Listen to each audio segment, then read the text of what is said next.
So you're saying right now in Russia that things are kind of getting a little bit more westernized with their strength and conditioning protocols. Out of popularity, out of where follow the money. Everyone's following where the money's going, right? And the Western side of things in sports is where all the money is at.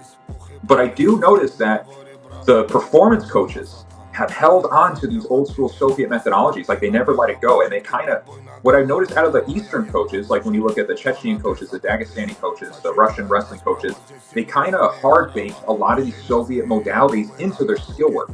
And it's kind of created like this weird hybrid system, and that's kind of where I think things are at right now, where in the East, it's less on the strength and conditioning, and they're very skill work dominant. And they kind of bake in performance modalities within that. And that's where they're getting their success. Do I have that right?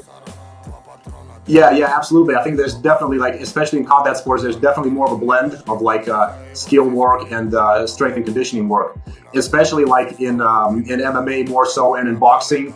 In wrestling, they do have like dedicated lifting days and stuff like that, but they also do a lot of like body weight strength and a lot of those kind of body weight exercises. They would do them like as a warm up, like a wheelbarrow, like someone's holding the other guy's legs and he's in a plank and he has to walk really fast, or he has to jump on his hands and stuff like that. So that's definitely baked in. Maybe in like boxing, it's less of like just a pure strength sport. There's more of that. Maybe a little bit less in wrestling, where they do have like dedicated lifting.